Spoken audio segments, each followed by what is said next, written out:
have stories. Every single one of us. From the highest of the high to the lowest of the low, we all have stories. Exploring the world for the greatest stories of all time. Hello and welcome. You're listening to the Aaron O'Dowd Show. The Aaron O'Dowd Show. Our soul is the screen upon which we project our dreams. What's your story? Hello and welcome on today's episode of the Aaron O'Dowd Show. We have Darla Williams. She's known as an intuitive, transformational life coach, assisting abuse survivors in becoming conscious thrivers. She's an author, and if you want to hear all the amazing stuff, you can find her on Patreon, and you can join her Facebook group or see her on Facebook in the Art of Learning Self-Love. Hello, welcome to the show, Darla. How are you doing? I'm doing really good. Thank you for having me on. Tell us the reason why you do what you do. Originally, I dove into personal growth and development and the world of psychology due to the fact that I have a son who suffers with severe mental health conditions. He was 4 years old when we came to realize how severe they really were. And as a mom, I wanted to have all the answers that I could possibly have and began a journey into learning everything I could so that I could be the best that I could for my son and his conditions.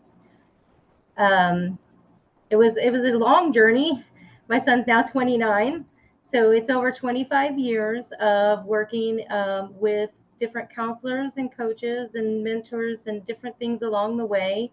I've had a lot of counselors and psychologists and that helped me along the way with my son, as well as, just helping myself as well to overcome some things in my life. I had a lot of advocates that stood in to help me through domestic violence because my family had a lot of violence in it. And so there was a lot of reasons why I originally got into the growth and development world and learned a lot of skills along the way that I decided that if I couldn't assist the one I was trying to assist the most, I'd at least be available to help others because I had learned so much. So that became my passion. People became my passion. Anyone who was ready to help themselves, I began helping. How does it feel when people's your passion? It is very fulfilling to know when I get a chance to work with someone and walk with them and I see their successes. I know that their successes is the evidence of the success of what I'm doing. So it becomes very fulfilling. It makes my heart, full when I watch someone else's world excel because I know that I'm able to actually meet their needs and allow them the opportunity to expand and grow their own world and watch them finally climb into who they truly are. That is what fulfills my soul. My purpose. And is that something you discovered on your journey of self-development? I knew for a long time what I was supposed to be doing and where I was supposed to be going because I had a very unique opportunity that I was given a foreknowledge of where I was going in life. We don't go through anything for no reason. My life was tough and I had a lot of experiences that were very uncomfortable, but it was to teach me and develop me and grow me so that I had a wisdom and an understanding to help other people along the way. And what I mean by that is in 2004, I had an experience where I was presented in my own life of emotional distraught. I really was at a place where I didn't want to live anymore. And when I was throwing my hands up in the air and, cursing out to the gods and what are we doing? I challenged God and I asked God to show up in my life if he was real. And because my only understanding at the time was a Christian knowledge. And I was like, well, God, how could you dare let me get in this abuse situation? How dare you allow these things to happen? And I called God out and asked for, for him to prove himself. And in that, I had a lot of situations and circumstances that came up. I had a really crazy windstorm that blew in, an interesting individual who walked through my door. I spoke with him for hours and he walked me home. During the time, I thought for sure I was going to be beaten because my abuser was looking out a window and I thought he had seen him. And he's like, "Don't worry, he can't see me."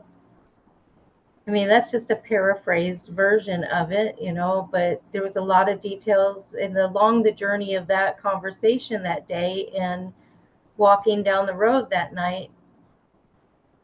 I believe I was either entertaining God himself or an angel, because that one literally poofed out of my existence, never to be seen again.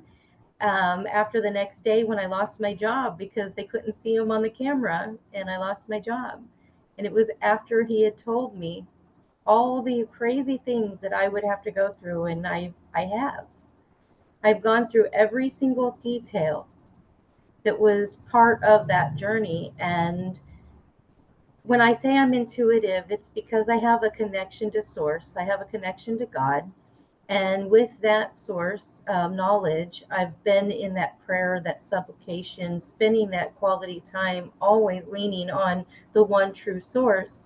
And with the one true source, when you have that connection, it allows you not only to connect with above, but with below. And it allows you that opportunity to work with each individual. And I get a revelation knowledge or a intuitive knowledge that allows me to connect with individuals.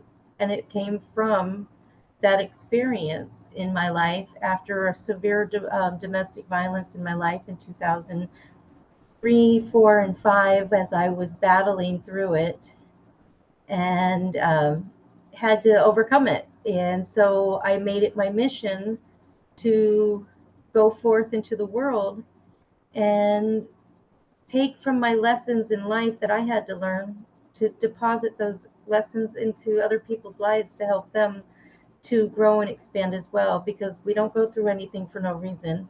Everything that we're experiencing is a lesson and there's a reason, and we just have to tune into ourselves and find out why, so that we can expand and help and be the horizon to help someone else's, be the light on somebody else's path to help them through. Is the question why rummage through your brain and your being and your soul over this period of years of why did I have this, why did I do that, why so on? The reason why is because I truly believe that nobody should have to journey alone. I know what it feels like to be in that desperate place in that darkest hour by themselves, not feeling that there was anybody to reach out to, not having the opportunity to feel that they're seen, heard, or understood. And because of that desperation in my own personal journey, I don't want to allow anyone else that comes into contact with me to ever feel that they're alone. I want them to know that they matter, and I want them to understand that every part of their world is important because they're important. God didn't have time to make nobodies, he only had time to make somebodies. And we certainly are a somebody. And everybody needs to understand that there's somebody too. Did you find that searching in those answers where you felt from a nobody to a somebody? I felt that I had to find it in very unique ways for me. Um, I found a lot of support and understanding of my path and my growth through a journey in my entrepreneurism. I worked for a company that it was absolutely beautiful. I worked for Mary Kay for over almost 11 years.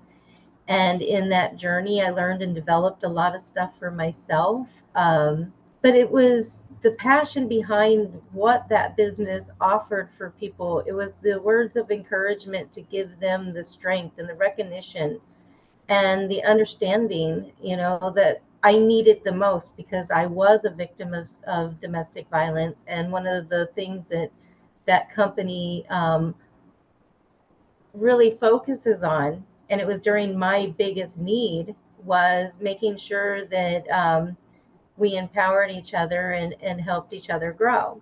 And the sisterhood in Mary Kay was probably one of the best things I could have ever received, because when I was suffering the most, I had a God-filled, God-fearing group of women that surrounded me, that gave me the encouragement and the strength when I needed it the most, that surrounded and encompassed me at some of my hardest times when I couldn't even bear to see myself in a mirror, let alone anyone else seeing me during those times. How does it feel when you're in those trenches and you're slowly climbing out to see the sunshine? Well, in the trench, are you meaning when I go back to them or when I was in them in my own? In them in your own. It was devastating. It was absolutely paralyzing. Um, it was desperate. It was painful. It was every ounce of feeling completely worthless and utterly unexplainable to the level of depth of pain that you actually go through when you walk in the trenches of that desperation. I didn't know I was going to get this emotional. But going through some of the things that I have been through, I wouldn't wish upon my worst enemy. And knowing that there is a source that nourishes everyone, that is there for everyone. The only thing I can do is climb into that space for that safety and that security within myself, and give myself that guidance so that I could be able to walk out of those flames of life. And in that process, I realized I didn't want anyone else that I ever came in contact to ever have to go through that. And I will say that some of that even caused me other damages over the years until I learned boundaries. Because when you don't want somebody to hurt, sometimes you let other people in your life that tend to hurt you, because takers are takers and givers are givers. And I had to learn that too. And it was a journey of discovering each individual layer of self identification. It was a journey of self awareness. It was reflection. It was understanding that, finally coming to a place where I didn't mind looking at myself, and coming to the place where I could empower myself again and climb through so much, where I was able to finally stand in front of the mirror and actually speak the life back into myself.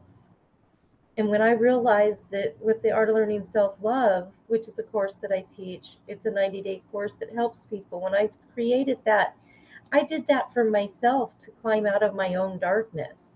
And when I was finished, I realized everybody needs this. They need to understand that life begins with themselves. And if you don't know what you need and what you want, how are you going to ever convey to a partner, your friends, your family, or anyone else that you come in contact with? When something comes up, how can you properly articulate yourself and be able to begin describing that to another person if you don't know it? So you have to really seek yourself and understand yourself first.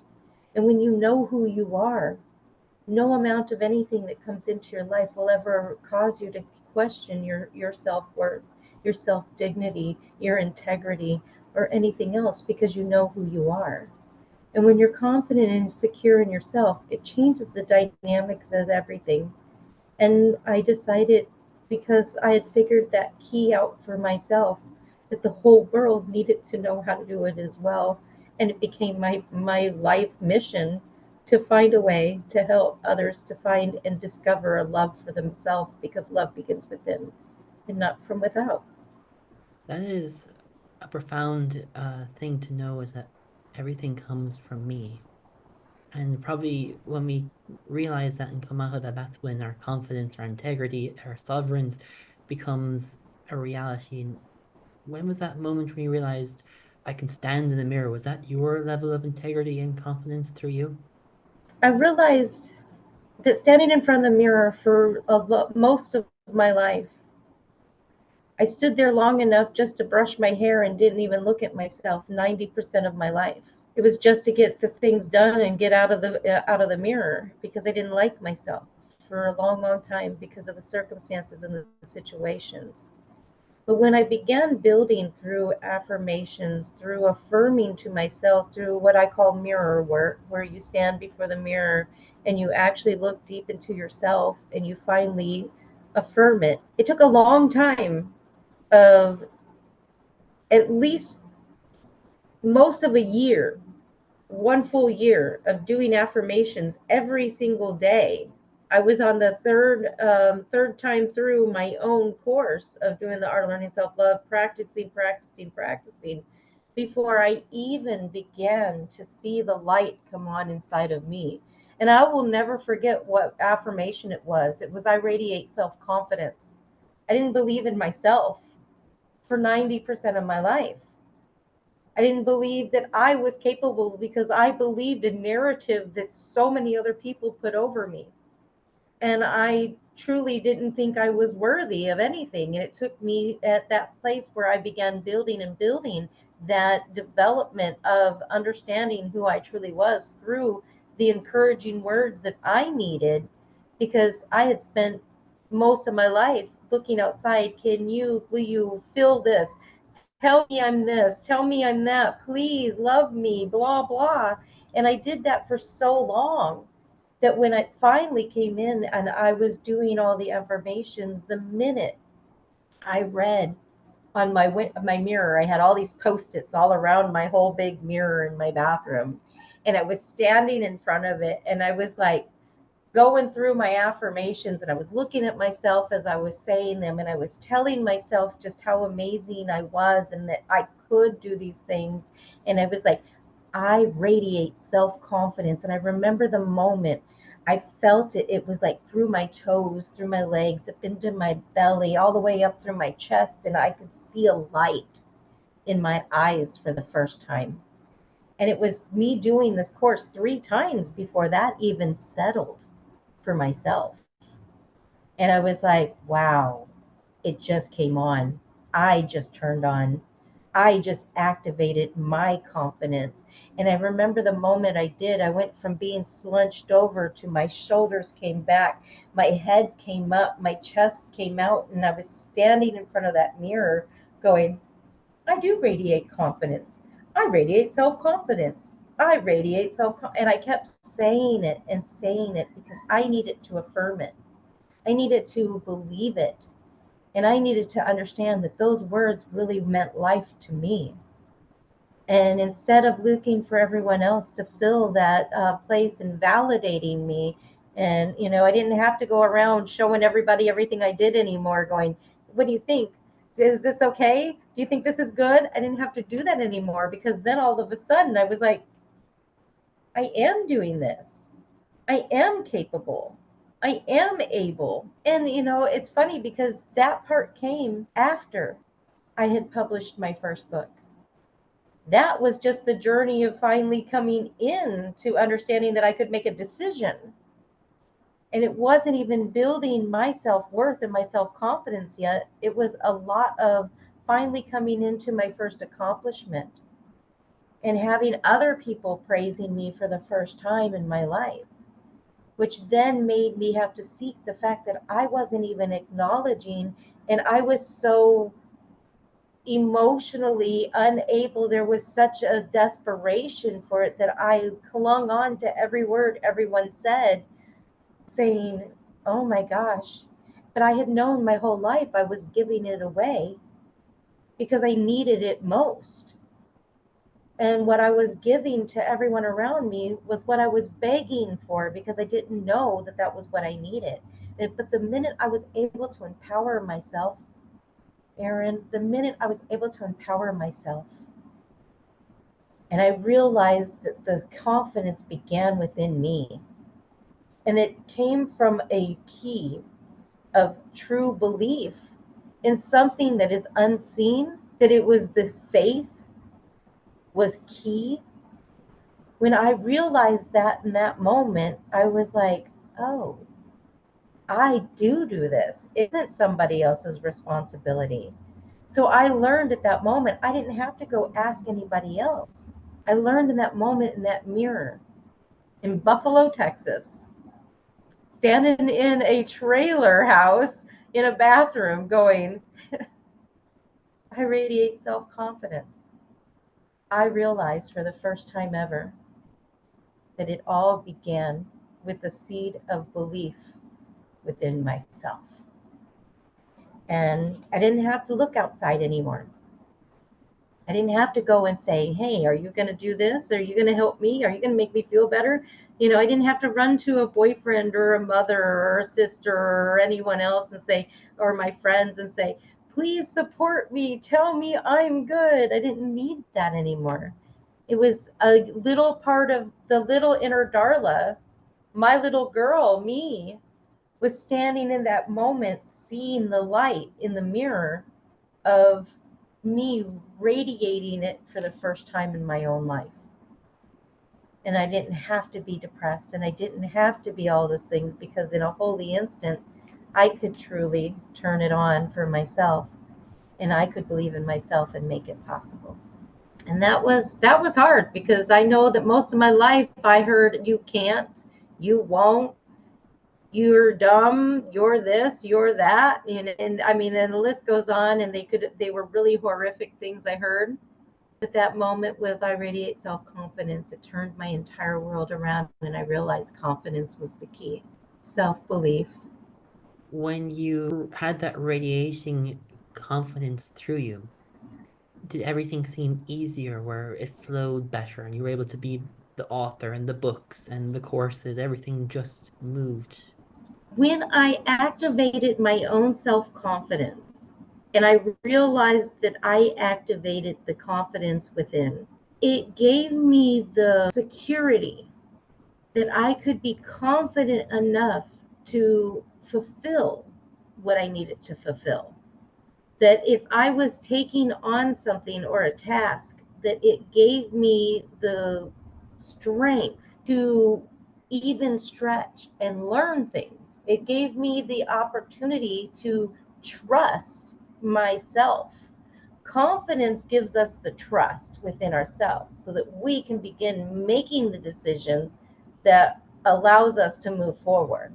When I gained that confidence that day in that bathroom, it changed the dynamic of how I approached everything. And I know that some places it got misconstrued in the way, because I was so secure that I was just like, no, it's fine. Everything's going to work out. It gave me an undeniable truth that I didn't have to worry anymore, that what I believed could be, because what I believed in was able to be achieved. So, in the words of someone else, I'm not sure the name of who wrote it, but it says, what you believe is what you achieve. And those words became clear, crystal clear to me. As myself, from publishing my first book, I finally understood with the confidence how I was able to take that idea and make it a reality and bring it to completion, because I believed in what was unseen. I was looking at the end product and bringing it to me. I was looking at the end result and knowing that I could achieve it, because I believed that I could put it, because I could see it in my mind. I could hold it in my hand, and it didn't matter what it was, but it took me coming into the confidence within myself of knowing that I was able, and I didn't have to wait for someone else's permission, because I had been programmed my whole life out of abuse to be afraid to do anything. I was afraid to move forward. I was afraid to move sideways. I was afraid to breathe half the time because of the abuse.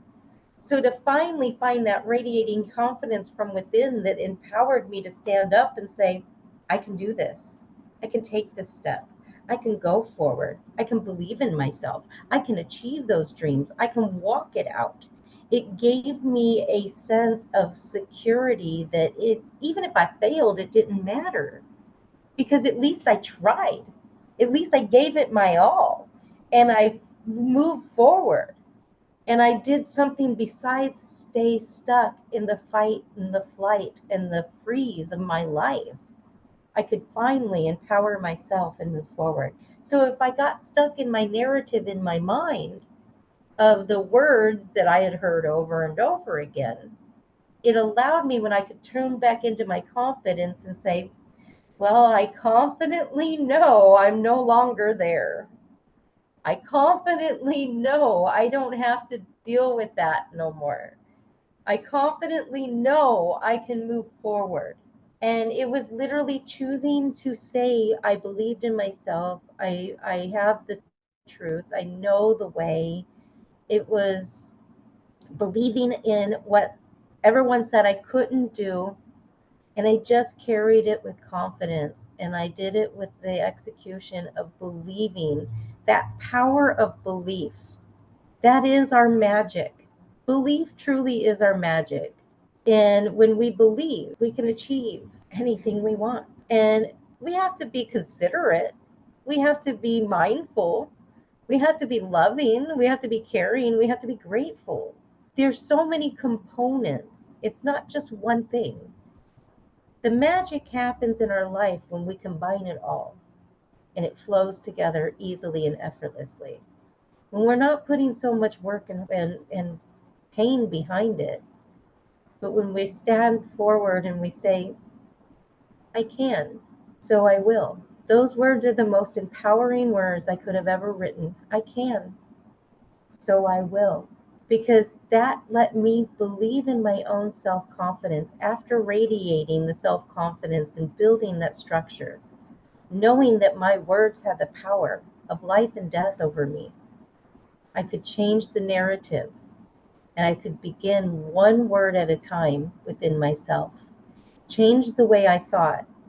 I could shift from those negative thoughts and flip myself to a positive thought and decide that I didn't have to live in the pain, but I could love the inner part of me who was broken and destroyed by other circumstances, and that I could gather up all the information that I had learned from every experience. And as I gathered the information, I realized I didn't go through it for no reason. I was just one of the strongest people I've ever met and was able to walk it out so that I could help other people. And that's not trying to be boastful or out of pocket. It's truly realizing I don't think anyone else at the beginnings of the foundations of creation wanted that contract that is going to take you through every form of emotional, mental, physical, sexual abuse that you could possibly go through. I don't think most people at the beginning of the foundation said, let me have that contract. But I was so sure in the beginnings of the foundation that this time was my time, and this is what I was supposed to go to. And what I mean by that, so that there's clarity around what I just said, we all have a purpose in life, and it's coming to understanding what that purpose really is. It's the things that you do each and every single day that you don't even think about doing. You just do it because it's in your nature. How many people come and talk to you because you are the person that they trust? How often do you hand them solutions to their problems, whatever it might be? If it's in the world of technology, if it's in the medical world, if it's in psychology, if it's in your everyday teaching skills to each individual, what is it that you do? And when you realize what it is that you do, when you realize that original contract, every situation that you went through that made you feel utterly broken was literally that place in your life. I love the story Bob Proctor tells about the acorn. And the reason I love that story is because I was the acorn and I got buried deep into the world from all the situations and the circumstances. And when the world just pounded down on me, they thought they were taking me out. The world thought they were doing whatever they were doing. But in all actuality, they were just pushing me further into the nutrients that I actually needed so that I could actually begin to grow. And what felt like the brokenness within myself, what made me feel like I had been completely shattered, like the picture above me, when I felt shattered, all it was me taking root to the development of who I truly was, why I was here, and why I needed to do what I needed to do. And ultimately giving me the ability to move to the other side where I could flourish and grow into everything I was meant to be. We go through what we go through for a reason.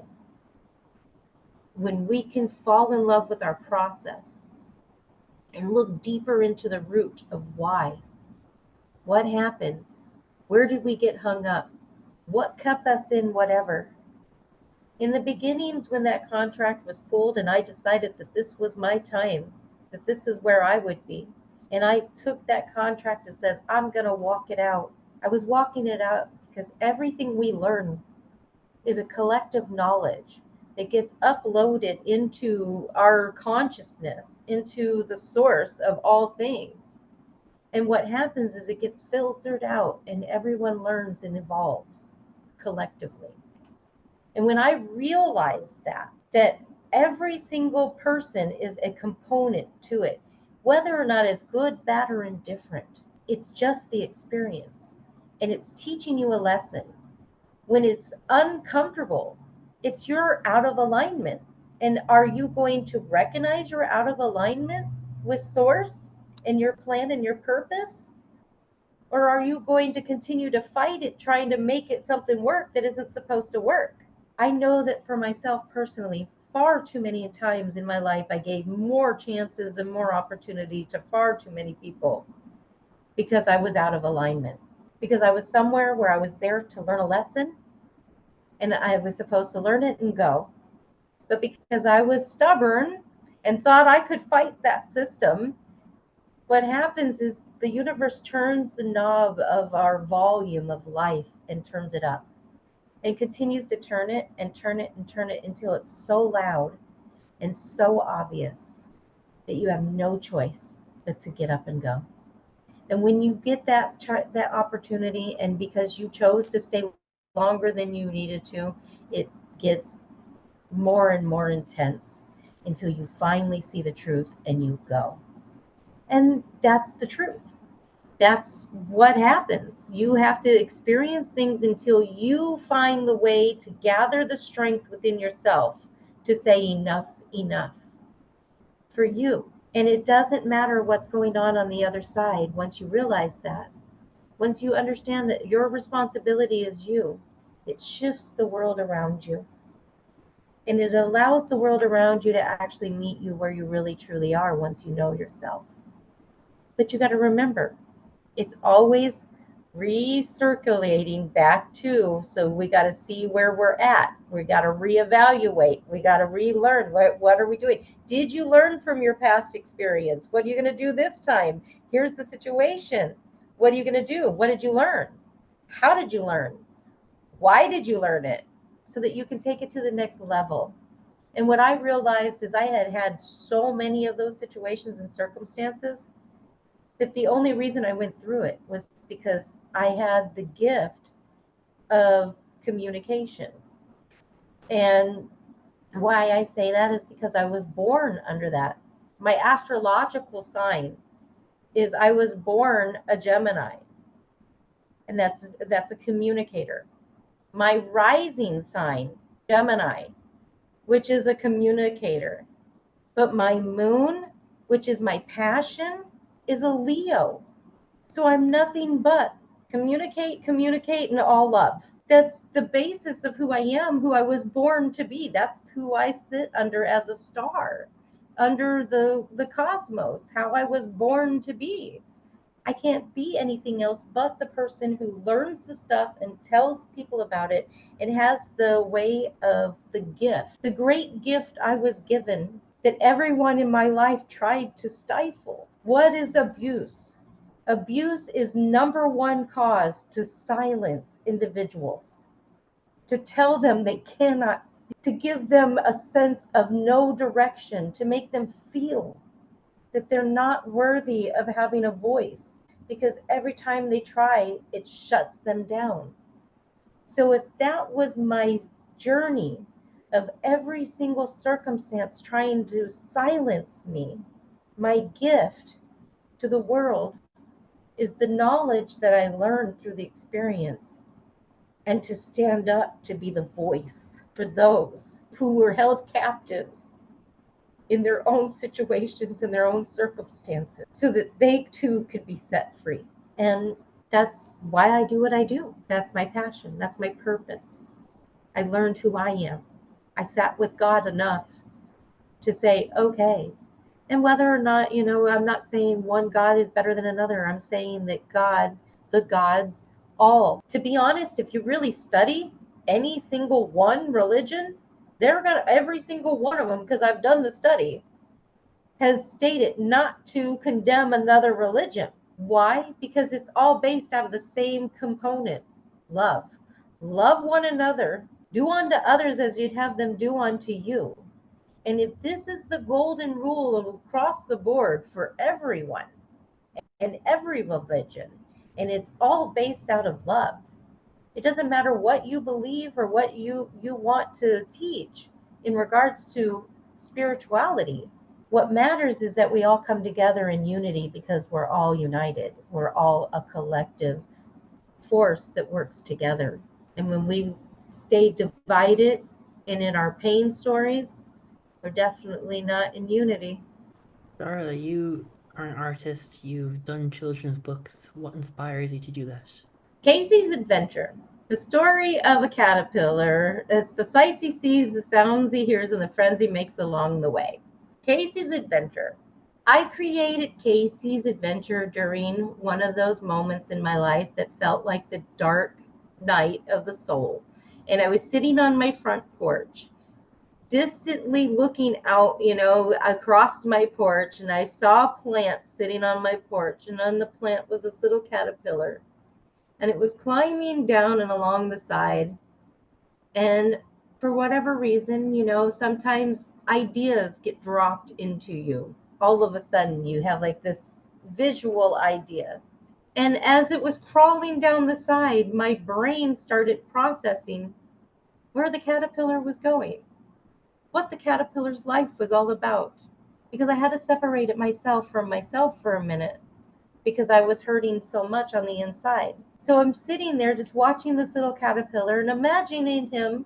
What I needed the most at the time was a friend, and I didn't have one at that time. Not anyone that really was listening. Everyone that was around me that was just sort of taken from me, taken. And I was just a giver, and I didn't really have anyone that I could really truly count on and trust yet. And so I was in that dark space, and I'm watching this little caterpillar, and my mind started taking off with this visual story in my head. I jumped up and I ran in the house and I grabbed a notebook and I started writing Casey's Adventure. It was a story about a little caterpillar as he goes into the forest, and his little story off into the little wooded area. I could see him take off. Living in the country, you see all this thicket, all these woods, you live in the, when you live out in the country, you got bugs, and you got trees, and you got plants, and you got a whole lot of, nature. And I was just sitting in it, and I developed the story because Casey went on his little adventure. He went into his world in his first journey. And it was literally about him developing his senses and understanding. And I wrote the story afterwards, and I shared it with the kids in my family. My nephew Jaden, the part that is the best was he is an avid reader, and he was sitting, he had come to the house. I wrote it in 2012, I didn't do anything with it until 2017, and it published in 2018. But in 2017 was when my nephew, I'd read it over and over from 2012 until 2017. Every time the kids came out, they'd be like, read our story, read the story. And it was just a family story that I had written for the kids in my family. And what I did was I decided during another situation in my life where I had felt pressed down and left in a space, I was like, I pulled all this stuff out of a closet because I was tired of being stuffed in closets and stuffed in boxes. And I was like, there's probably some golden nugget here. And that thing fell out. And the kids happened to come back during that time of the year. It was during the holidays. And they had come up for a holiday. And I was reading the story again because I'd found the little sheet of paper that everything was on. And Jaden says, Aunt Darla, we're kids. Where are the pictures? You paint for everyone else. You're an artist. You paint. Where are my pictures? I'm a kid. I want pictures. So they were going to come up again. So I started drawing up drawing images. And then they came to live with me for a while. So they were my inspiration, the kids. And I started drawing out the images, and I took them out once they were all done. And I had my nephew, Malachi, and my nephew, Jaden. Jaden's the reader, he's the avid reader. He's reading the story while his brother's turning the pictures on the papers that I had drawn. And he stops and he goes, that's a real book. This is a real book, Aunt Darla. How do I get the book? I want a book. And I went, I don't know. Let me see what I can do. And that's where I coined that phrase in my life. Let me see what I can do. I realized those words had power. Let me see what I can do. Literally empowers me and allows me to transcend any obstacle in my life that wants to come up against whatever. Because for me, when he asked for a book, I didn't know how to do any of it. I was just a regular lowly old clerk at a store, working at a convenience store at the time. I took on a second job working at a grocery store, being an office clerk and a sales clerk on the floor at ringing up groceries, going to my store at the convenience store, working my butt off, working 16 hours a day and coming home and finding time to still draw and write for a few hours, to edit everything and put it together, and sleep 4 hours a night, and kept that going for 6 months just to get that book in print while I did the research on Google, figuring out how you do publications, what you do, because I didn't know. I had an opportunity to do something for the kids in my family, and it was the first time I ever decided that I was going to invest in myself. And I was like, the worst that can happen is I put the book in his hand, but the best thing that could happen is the world might like it just as much as the kids do. And I got a great review on it when they did the evaluation on it. They had me sit down to tell me, and I didn't even understand yet what I had actually achieved. They told me that on the Stanford Kincaid level of evaluation on my book, that I had reached a stellar level because I only had 3 corrections that were necessary for the entire book. And I didn't even understand that that was important at the time. I just said, oh, well, that's nice. And she goes, do you understand what I just told you? And I had to look it up. She said stellar. So when I got off the phone, I looked up what it meant to have stellar performance. And I went, oh, this is a superb. This is the best you can receive. And I was so nonchalant to it. I was like, oh, I didn't even know. That was how uninvolved I was when I started that book project. I was just doing it to settle what my nephew wanted. He wanted a book in his hand. He believed in me before I could even believe in myself. He saw potential that I didn't even see. Out of the words of the mouths of babes came forth and said, here, go do this. And I did it. I believed a kid. I said, all right, well, let's go do this. I don't know how to do it, but we'll figure it out. And that's where it really began for me. I said, let's see what I can do. Let's see. And it was my hope that I could figure it all out and give him something, even if I just put it in print, to put it in his hands. That was more than enough. But I opened it up and I decided to invest in it all the way so that I could open it up to the world. I opened it up to 40,000 online bookstores world round. I gave myself the opportunity because I went and researched all of it and decided if I was going to do it, I was going to give myself the best because I deserved that opportunity because it was the first time I was taking one. And I was like, okay, if I'm gonna do this, I'm gonna do it to the best ability. I'm going to own this, and I'm gonna protect it, and I'm gonna do what's right.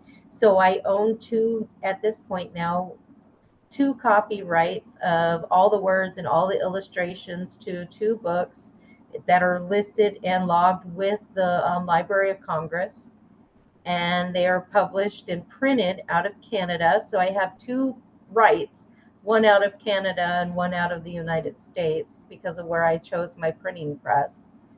And totally just changed and transformed my life in one choice. I had no idea that drawing pictures and characters and facing my own fear, because I'm petrified of bugs, I decided to use bugs as my characters so that I could relate to them more and not be so petrified of them anymore. And it has helped. It really did because I gave them all character names and gave them personalities. And because of that, it allows me to not be so aggressive when I see a bug. I still freak out sometimes, but not as bad. I don't have to scream and yell anymore. I can just sort of go, oh.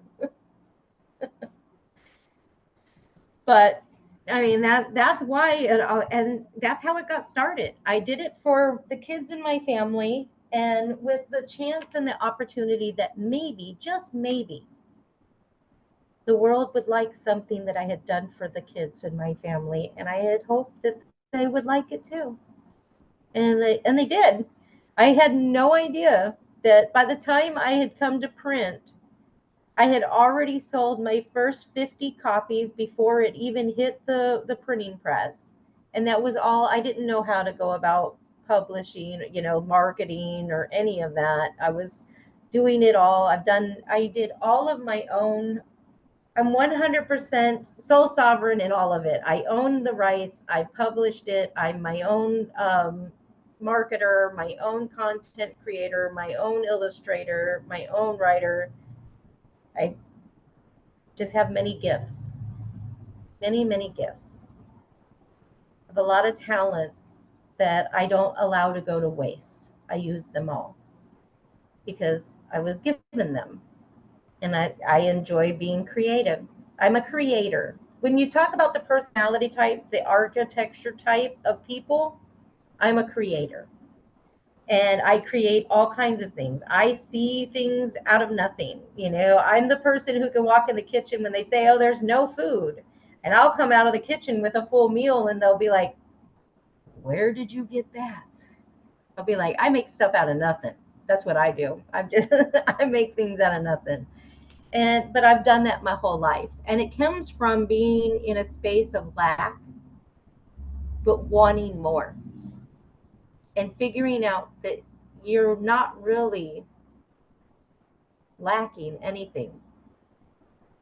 You only lack what you are in resistance to. If you don't understand how to get there, there's always a way. You have to remember you're born abundant. And coming into that understanding can be very difficult when you've had the world against you, feeling like you're pressed down, feeling like everything was set up against you. Well, what it is the passing down of the generations. And when you have the passing down of the generations of trauma situations, and you become the one in your family that decides to walk it out, you're going to come up against every single detail and have to work through it. And that was what I chose to do for my family. So I chose to be the one that rose up in mine and begin walking through all and shattering every limiting belief that we had. I decided that needed to shatter. It needed to go away. There was no limitation. There wasn't any reason why I couldn't do the things I wanted to do. It was just a narrative and everyone else's belief perception around me. And it was my right to change my perception. And I could choose to do something different. It's a lot of training and a lot of work. I'm not saying it's easy. It's not. It was a challenging road. It was uncomfortable. The details to it made me sick 9 times out of 10 with just headaches and body aches and pain in my stomach and carrying the weight, what felt like the world.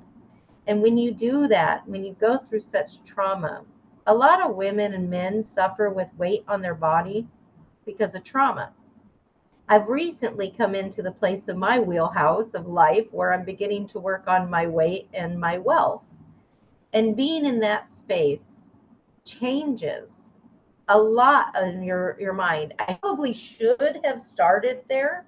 So if you're beginning your journey, I'm going to recommend anyone who hears this, start in your health and your wealth department before you do anything else, because everything else is going to take a long time. But those two things, once you have the knowledge, will help you to go far. I did it backwards. I really did do it backwards, and that's okay. It's just how I had to do it because that was my journey. So wherever you're at in the journey, you're okay too. But I do want you to know, if you're just beginning, please start in the health and wealth department of your wheelhouse of life, because those two things are the most important parts. And look up anything and everything. Ask questions. Don't be afraid, because I spent a lot of time being afraid, and it really hindered me in a lot of ways. So When did you discover that you had this intuitive gift in you? the gift of, I'm trying to think, when did I realize? Well, in 2004, when I went through the worst part of my abuse, when I had the experience with walking with, I don't know if it was God himself, an angel, or whatever that might have been, that incredible moment in time in my life. When I was desperate and wanted to die, I got a perfect plan handed to me. I was explained to, I was told all the details of what I was going to have to experience and what I was going to go through and the purpose of it. And that I had to believe with everything that was me and never fall short in my faith. And that no matter how far out into the edge of the tree of life that I had to climb, that I would have to jump and trust that I would have the wings to fly, that I would be given everything that I needed when it was due and it was time, that I would go through the circumstances and the situations, that I would be given double for my trouble. I understood at that point, when I was talking to that individual that walked with me and talked with me at the end of the day, and we walked to my apartment after a long shift at a store that I was at, a convenience store. I worked at a Texaco. And I was desperate in that day, and I had written a letter of what I wanted to have done with my belongings and my son, because I was tired of all the gasping and the sounds that I was receiving from everyone who walked in after I had been beaten so bad. I couldn't even recognize myself. The beating was so bad. That image will be forever something I carry, because I didn't even know I couldn't even recognize myself after what I went through. But in that space, when I had the experience and this person came into the store, I literally trembled as this individual walked up to me, because when I had written the letter and I was angry, I ripped up that letter and I tore it up and I scrunched it all together and I threw it in the trash, because I can't even believe I'm that desperate that I wanted to just leave. I wanted to be dead. I wanted to be no more. I wanted nothing left. I didn't want to hurt anymore. I didn't want the pain. I didn't want the experience. I wanted the experience to be over, and I was contemplating how to do that. And that moment made me so angry that I yelled out and I said, if there's a real God, how dare you? How dare you put me in a place? How dare you allow me to feel this way? And I screamed at the top of my lungs in my desperate space. And I cussed at God and I yelled at him in every way I possibly could. And I screamed out all the pain that I was feeling in that place. And this individual came in with a storm. The storm blew in over the top of the store, over the whole neighborhood. Like a monsoon rain came pouring in. There was lightning everywhere. The storm clouds rolled in on a perfectly sunshiny day. And I'm sitting in this store after screaming and yelling, sort of pacing around, doing my job, putting the product where it needed to go, and I'm doing my thing. And all of a sudden, the wind started howling because the clouds were rolling in, and the storm came through, and my doors of the store flew wide open. And this guy, this older, dark-skinned, different nationality, walked in. His skin looked leathered and tired and worn, like he'd been in the exposure of sun forever. He looked tired, and he looked well, but he looked leathered. And he had these brown eyes that glistened with little golden specks. I stared straight into his eyes because of the experience. As I'm standing there in my midst of feeling like I wanted to die anyways, now this weirdo comes in my store and he just stops as he walks in. The door blew open and this guy comes in. He's carrying this little brown sack on his back, like a satchel. And hanging from it is this silver chalice. And he takes the chalice off and he starts walking forward. And I'm trembling on the inside. And I'm backing up up against the cigarette case because I'm working in a convenience store. So the cigarette case is behind you. I'm pressed completely up against that thing. And every ounce of my body was trembling at the experience of this person walking towards me. And I went, oh, well, I guess this is how I die. That's what my mind was thinking because of all the other pain I had been through. I was thinking, well, this is how I go. Some crazy lunatic's going to come pull something out of his bag and kill me now. All right, I guess this is it. As I'm standing there, and this is the thought that comes to my mind, he walks up to the counter, and all he does is he sets the chalice down in front. And he says, can I have some water? And I pointed at the soda dispensary, and I was like, if you go to the lemonade, there's a little lever under. You push the lever, it says water, and just hold it. It will give you water. And I'm just standing there still trembling. And he gets his water and he takes a drink and he says, oh, that is so nice. Water is healing. Water is life. And I'm thinking, yeah, okay. And this man proceeds to tell me everything I was dealing with and everything I was going through. And I thought, oh, great, some lunatic freaking knows. He heard me yelling a little bit ago, freaking out about my life. Now he's going to come in and try and tell me the God story, whatever. I was a callous, surly bitch. I really was. I had so much pain in me at that time. I was not a pleasant person to be around. And so he was like, no, you need to understand. I'm here. I brought you a message. You asked, and I'm here. That got my attention. What do you mean? What are you saying to me? And proceeded to inform me that God never leaves us nor forsakes us. God is never separate from us. The only reason that God is not with us is because we turn away from him. We decide to do things that are not in alignment with him. We choose to do the things because we have a strong will and a willpower that we can do anything that we want to do. And we can separate ourselves. If it's uncomfortable, you're uncomfortable because you chose to be out of alignment. And I was like, okay. But then it proceeded to be gentle and tell me what was going on and tell me my story and tell me things that there was no way that he ever knew. He told me of a time when I was a 3-year-old little girl digging in the dirt, planting rocks, saying I was planting seeds. He told me of that little girl. How does he know that? He told me of times when I went through difficult circumstances that I'd never told another living soul, of times I was abused sexually, and he spoke to me about them. He continued to talk to me about other things in my life, and then proceeded to tell me that everything in my world was about to end. I was going to lose my home. I was going to lose my kid. I was going to lose my car. I was going to lose my life. I was going to lose this. I was going to lose that. All of these things would be taken away. But I was to continue to walk it out, and I was to learn, and that I was to grow, and that I was going to lean in, and I was going to listen, and I was going to pay attention. So I became the girl that was the church lady, and I started reading every word of the Bible because I was like, this is an experience. This is an experience, so I'm going to read this now. And I began reading that word over and over again.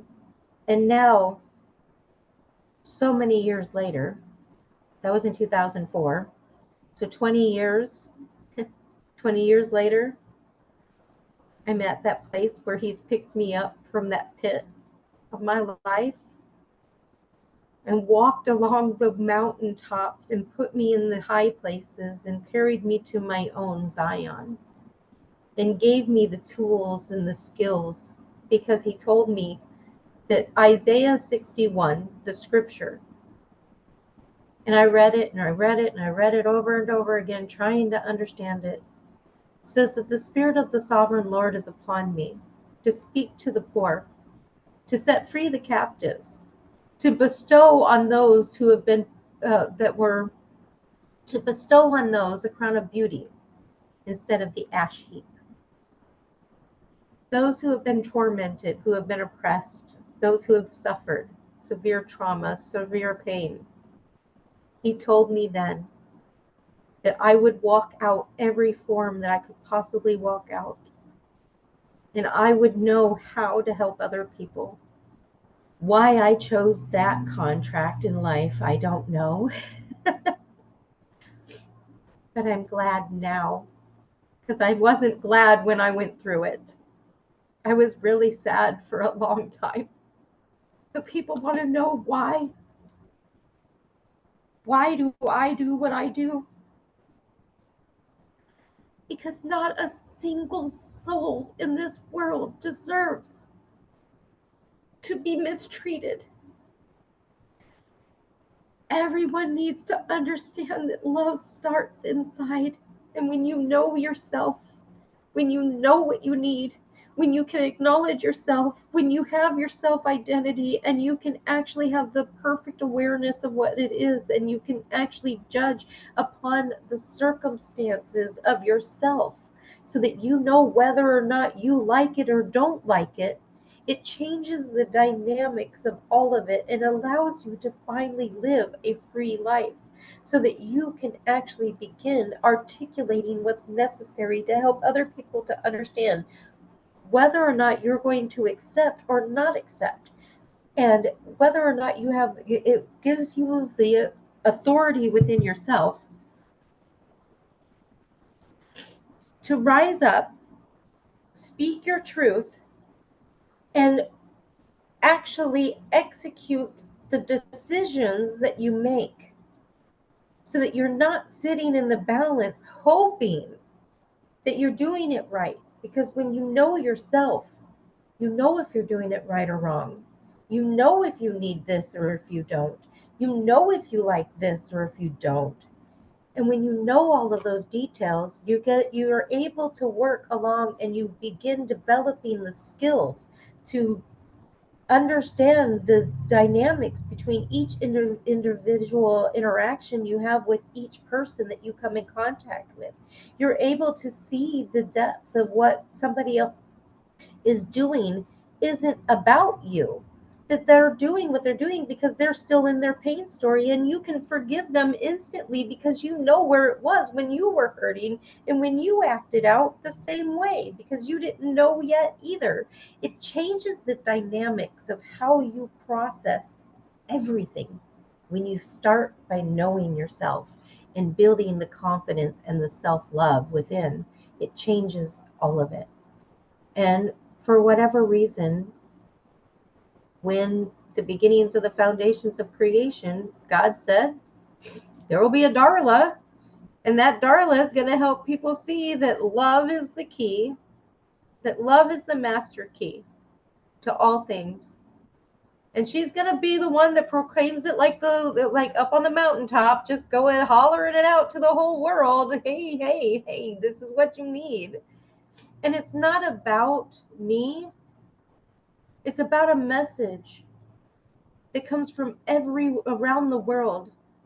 The one thing every single human being wants is to be loved, to be cherished, to be honored, to be respected, to be heard, to be seen, to be known, to be loved, to be loved.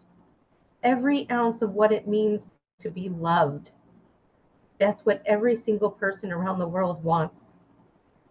And I had to go learn what love wasn't, so that I could know how to tell people what love really is. Because when somebody comes to me and goes, well, you know, he's doing this or she's doing that and this is happening and I think that they love me, but, and I can literally say, well, are you being honored? Are you being respected? Are they hearing your needs? Are they taking care of the things that are needing to be taken care of? Are they really listening when you speak to them? Is this happening or that happening? But I had to go through all things that were that needed to be unseen, and and had to go through it so that I could begin comprehending the trueness. To receive something, you have to know the complete opposite of it. To have love, you have to experience hate. You have to have pain to have love. And the reason why I say that is, even if you had the perfect relationship, say you found the perfect individual, every single thing was flawless. I mean, we're human, we're all going to make mistakes along the way. It's never going to be that way. We're perfectly made every day. So if we're imperfectly being made perfect every day, if that's the truth, and we're learning to get more and more better at what we're supposed to be doing, we have to remember we're going to run up a different conflicts and circumstances and situations, because no two people are always going to come into one accord. There's going to be differences. We're all individuals. We all have a free will. We all have a right to choose. So we're never going to come 100% together every single time. However, what I can say is, if you have a great relationship and you have great communication and you have all the details that you need and you live this perfect 50, 75-year marriage, and it was well worked and it was well oiled and everything comes together, someone in that marriage is still going to hurt at the loss of something so great, because someone will finally, the earth flesh part of us will expire. So no amount of experience is going to be without loss. Loss is inevitable. Is it at the beginning? Is it at the middle? Or is it at the end of the experience? Was it meant to be a short-lived experience, or was it meant to be a long experience? Depends on the details in the middle. And when you truly understand that, you don't harbor any feelings, and you can completely forgive everyone who's done whatever they've done. You let it go, you release it all, and you just love. You truly live in a space of love. And I have spent years, 48 to be exact, because that's how old I am now, 48 years mastering how to do my life out of a core sense of love. And I've been working years to master it. And there's been a lot of experiences that didn't line up with love. And that was where I came into people's lives and became the trigger for their healing. I didn't mean to be, but I didn't come in to harm. I came in to love. But when you're loving the wrong individual and you're loving the wrong situation and you're loving the wrong place, there's going to be issues. And those issues are going to come up. And it's up to you to make the boundaries and the steps necessary to live your best life and choose the next thing so that you can get where you need to go, so that you're doing it right and not falling to the old behaviors and the old patterns, and learning how to uproot them and rearrange your life. Darla, where can we That was a lot. Sorry. No, it's okay. It's good. Where can people find you if they want to dig more and learn more about you? The best resource for me at this time, and I'm on every platform. However, I do a lot of my work on Facebook. So my Facebook link in the description would be best to get connected with me and follow me and send me a link to get connected. The Art of Learning Self-Love is my group, and my Patreon is where you can begin the journey into the Art of Learning Self-Love. The first 21 days I give away for free because I want you to actually begin developing yourself and having an opportunity to see before you connect, so that you know whether or not it's something you really want to pursue, because it does get into the nitty-gritty of you. And sometimes people are not ready to really climb into themselves, and I completely understand that. There was a lot of times in my life I was resistant to.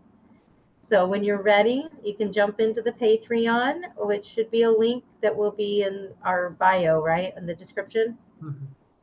And they can get in there, and all they got to do is send me a personal message in there and connect through there in my Calendly. And that would bring you straight to me through Calendly, where you can connect with me directly and schedule a 30-minute free consultation where you can just talk to me about, even if you just need a safe place to talk for a couple minutes to maybe get yourself together and maybe create a plan if you're trying to need a safe place for someone to talk to for domestic violence. If you need someone to talk to, I'm here. Darla, thank you so much for being on the show. It's been a blast, and wow. Today was a lot. I got to really share. Thank you so much for the opportunity to share. I mean, that part is not always able to get the message out to the world for people to see the dynamics and why I do what I do. So thank you for that. Thank you for this today. It was really, really enriching to my soul. And I appreciate you greatly for this opportunity. Thank you, Aaron. Thank you for listening to The Aaron O'Dowd Show, where the world's best stories are told. We're always ready to share another magnificent tale from the world's best storytellers. So stay tuned and rock on.